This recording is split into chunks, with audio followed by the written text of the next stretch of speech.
క్రీస్తునాథుని యందు మిక్కిలి ప్రియమైనటువంటి సహోదరి సహోదరులారా, మరి ఈ సమయంలో మనం ప్రఖ్యాతిగాంచినటువంటి సెయింట్ సెబాస్టియన్ ష్రైన్ పుణ్యక్షేత్రమైనటువంటి ఆర్తుంగల్ అనేటువంటి చర్చిలోకి మనం వెళ్తున్నాము. 1584 సంవత్సరంలోనే ఇక్కడ ప్రారంభించారు.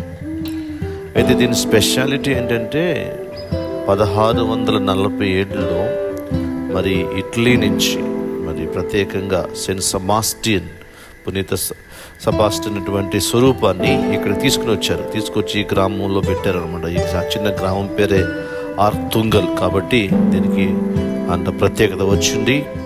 మరి యొక్క చర్చిని ప్రత్యేకంగా మరి పోర్చుగీస్ మిషనరీస్ 16వ శతాబ్దంలోనే నిర్మించారు. తర్వాత చాలా రిఫర్మేషన్ చేసి మరలా మరమ్మతులు చేసి ప్రస్తుతానికి ఉన్నటువంటి దేవాలయం మనకు కనిపిస్తూ ఉంది.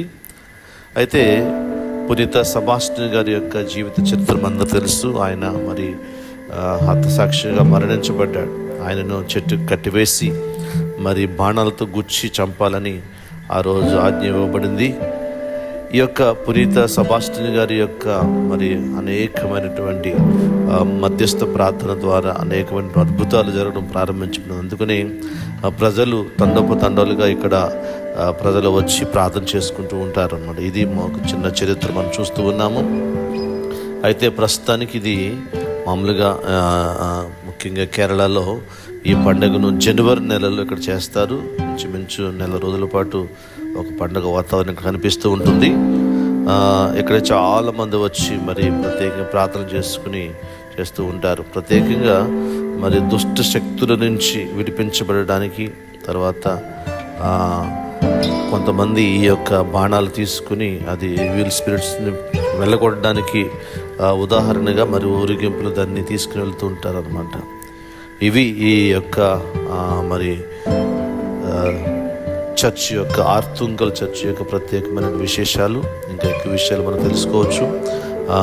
మరి ఇక్కడ వచ్చి మరి మనం కూడా పునీత సెబాస్టియన్ గారి యొక్క మధ్యస్థ ప్రార్థన ద్వారా ఆధ్యాత్మిక మేలు పొందడానికి మనం ప్రార్థన చేద్దాం.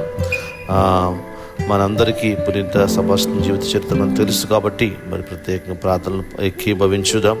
ఇది ప్రపంచంలోనే మరి పెద్ద ష్రైన్గా వర్ణించబడుతుంది. దీనికి 2 పేర్లుగా మనం సెయింట్ ఆండ్రూస్ బసిలికా అలాగే సెయింట్ సెబాస్టియన్ ఇంటర్నేషనల్ చర్చ్గా మనం చూస్తూ ఉన్నాము.